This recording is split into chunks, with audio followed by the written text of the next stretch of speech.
السلام علیکم۔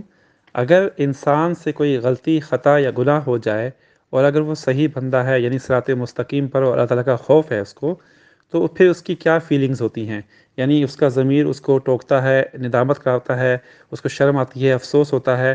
تو یہ ایک اچھے انسان کی نشانی ہے، یعنی اس کے اندر سے ایک آواز آتی ہے اور وہ ریگریٹ فیل کرتا ہے، سیڈ ہوتا ہے۔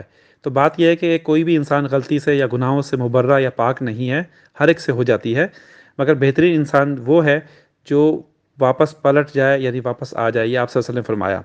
تو اب بات سمجھنے والی یہ ہے کہ گناہ کرنا اور گناہ ہو جانا دو مختلف باتیں ہیں۔ یعنی ایک شخص جو ہے وہ اپنے ارادے سے سوچ کر عادتاً جو ہے یعنی پلان کر کے جو ہے وہ گناہ کرتا ہے اور اس کو پتہ ہوتا ہے یہ گناہ ہے، تو اس کی وجہ کیا ہوتی ہے کہ اس کے اندر ندامت جو ہے، شرم کا احساس جو ہے پھر وہ کم ہو جاتا ہے، یعنی احساس ختم ہوتا چلا جاتا ہے۔ اور پھر ایسا بھی ہوتا ہے کہ اس کو توبہ یا معافی مانگنے کا موقع بہت کم ملتا ہے، یعنی ایسے لوگوں کو توفیق بھی نہیں ہوتی اکثر۔ تو بات یہ ہے کہ ایک دوسرا انسان جو متقی پرہیزگار ہو، کسی نہ کسی لیول پہ جو ہے وہ تقوی میں ہو، ایمان کی حالت میں ہو، اور وہ کوئی غلطی یا گناہ کرنا نہیں چاہتا لیکن وہ ہو جاتا ہے، اس سے سرزد ہو جاتا ہے۔ اب کیوں ہوتا ہے؟ اس کی بھی ریزنس ہیں، یعنی کہ جذبات میں آ کے سم ٹائم سچویشن ایسی ہوتی ہے، سم ٹائم حالات ایسے ہوتے ہیں، مجبوری ہوتی ہے کہ اس سے گناہ سرزد ہو جاتا ہے۔ تو ایسی صورت میں وہ شخص جو ہے وہ کیا کرے؟ یعنی اس کو شرم، ندامت جو ہے، اس کو سب کچھ ہوتا ہے، اس کو ریگریٹ بھی ہوتا ہے، تو کیسے ریکٹیفیکیشن کرے، مداوع کرے وہ؟ یعنی وہ اللہ تعالیٰ سے رجوع کیسے کرے، توبہ کیسے کرے؟ تو اور اگر اس کا کوئی طریقہ یا میتھڈ یا کوئی پروسیس نہ ہو تو پھر کیا ہوگا؟ سوچنے کی بات ہے نا۔ یعنی انسان جو ہے وہ مایوس ہو جائے گا، ڈس اپوائنٹ ہو جائے گا، اور وہ زیادہ گناہوں کی طرف پھر چلا جائے گا، کیونکہ اس کو کوئی امید ہی نہیں ہوگی۔ اب یہ مایوسی اور نا امیدی جو ہوتی ہے، ہوپ لیسنس جو ہوتی ہے، یہ کیا ہوتی ہے؟ یعنی ڈس اپوائنٹ ہونا، آپ کی کوئی امید نہیں ہے، کوئی توقع ایکسپیکٹیشن نہیں ہے، یہ ایک نفسیاتی، ایک سائیکولوجیکل کیفیت یا فیلنگز ہوتی ہیں۔ تو انسان میں یہ حالات، اس کے حالات ہوتے ہیں، سچویشن ہوتی ہیں جو لوگوں کے ساتھ ہوتی ہیں، دنیا کے ساتھ ہوتی ہیں، اس کے معاملات ہوتے ہیں، تو وہ آہستہ آہستہ مایوس ہو جاتا ہے، ڈس اپوائنٹڈ ہو جاتا ہے، ڈس ہارٹنڈ ہو جاتا ہے۔ اور وہ کیا ہوتا ہے کہ پھر اس کے اندر ایک ریگریٹ پیدا ہوتا ہے، یعنی کہ وہ ایک سائیکولوجیکل طور پہ اس کے اندر گلٹ پیدا ہو جاتا ہے، وہ اپنے آپ کو معاف نہیں کر پاتا۔ تو یہی وجہ ہے کہ ہمارے قرآن و حدیث میں اگر آپ دیکھیں کہ اللہ تعالیٰ نے ایک سسٹم، ایک پروسیس بنایا ہے کہ جو انسان غلطی یا گناہ کرتا ہے تو اس کے اندر ایک شرمندگی پیدا ہوتی ہے، اور یہی جو ندامت ہوتی ہے یہ اللہ تعالیٰ کو بھی بہت پسند ہے۔ سوال یہ ہے کہ وجہ اس کی کیا ہے؟ کیونکہ انسان پھر واپس رجوع کرتا ہے، پلٹتا ہے اللہ تعالیٰ کی طرف۔ اب ایسا مسلمان مومن جو ہے، ہمارا ایمان ہے، ہمارا یقین ہے کہ اللہ تعالیٰ ہمارے رب ہے، خالق ہیں، رازق ہیں، اور ہمیں اسی کی طرف پلٹنا ہے، لوٹ کر جانا ہے۔ اور پھر اللہ تعالیٰ کی اگر آپ دیکھیں خاص طور پر جو اہم بڑی صفات جو ہیں وہ کیا ہیں؟ اللہ تعالیٰ غفور الرحیم ہے، اللہ تعالیٰ بہت زیادہ بخشنے والے، رحم کرنے والے، نہایت ہی مہربان اور کائنڈ ہیں۔ اور اللہ تعالیٰ کبھی بھی نہیں یہ چاہیں گے کہ انسان جہنم میں جائے یا گمراہی کی طرف جائے۔ تو پھر اللہ تعالیٰ نے ایک باقاعدہ ایک سسٹم، ایک پروسیس بنا دیا کہ انسان کے ساتھ ایسا معاملہ اگر ہو جائے، یعنی کہ گناہ کر دے، غلطی کر دے، تو پھر کیا کرے؟ تو اللہ تعالیٰ نے پھر ہمیں سمجھایا ہے کہ توبہ استغفار کریں، اللہ تعالیٰ سے معافی مانگیں۔ تو آج ہم یہ بات سمجھ رہے ہیں کہ توبہ اور استغفار جو ہے وہ ایکچولی ہے کیا۔ اب ہم قرآن و حدیث کو پڑھیں تو بہت ساری آپ کو دعائیں توبہ استغفار کے بارے میں آیتیں مل جائیں گی جو کہ بہت خوبصورت ہیں، لیکن یہاں پر ایک خاص طور پہ سورہ زمر کی آیت 53 کو ہم دیکھتے ہیں، جو بڑی جامع اور بڑی گہری اور بڑی ہی خوبصورت زوردار قسم کی پاورفل آیت ہے۔ اگر ہم اس کو پڑھیں کہ کل یا عبادی الذین اسرفوا علی انفسہم لا تقنطوا من رحمت اللہ ان اللہ یغفر الذنوب جميعا انہ هو الغفور الرحیم۔ اب یہ دیکھیں اس آیت میں اللہ تعالیٰ کیا فرما رہے ہیں کہ اے نبی صلی اللہ علیہ وسلم، آپ کہہ دیجئے میرے بندوں سے کہ جنہوں نے اپنی جانوں پر زیادتی کی اور وہ اللہ تعالیٰ کی رحمت سے مایوس نہ ہو جاؤ، یعنی اللہ تعالیٰ سارے گناہ معاف کر دیتا ہے، وہ تو غفور الرحیم ہے۔ تو یہ آیت دیکھیں کتنی کمپلیٹ آیت ہے اور بہت ہی خوبصورت آیت ہے۔ اب اس آیت کو جو تھوڑا سا ہم گرامیٹیکل وے میں آج ہم انالائز کریں گے پہلے، اور اس کی گہرائی کو، اس کی وسعت کو، عربک لینگویج کی، اور اس میں میننگ جو ہے اس کو سمجھنے کی کوشش کریں گے۔ بڑے ہی وسیع میننگ ہے، بڑی خوبصورت میننگ ہے۔ اگر ہم انالائز کریں جو ورڈز یہاں استعمال ہوئے ہیں، تو پہلا ورڈ جو ہے اسرفو۔ اب اس اسرفو کیا ہے؟ اس کا مادہ جو ہے سین، را اور فا ہے، باب نصرہ سے جب آتا ہے تو صرفہ یا صرفو صرفن، یعنی کسی چیز کا حد سے زیادہ ہو جانا۔ اور جب باب افعال سے جب آتا ہے تو اسرفہ یسرفو اسرافن، یعنی کوئی کام ضرورت سے زیادہ کرنا، تجاوز کرنا۔ تو یہاں یہ اس کا سینس بن گیا۔ پھر اگلا ورڈ ہم جب دیکھتے ہیں تکناتو، یعنی کیا مطلب ہے؟ مادہ کاف، نون اور تو ہے، باب نصرہ سے جب آتا ہے تو قانتا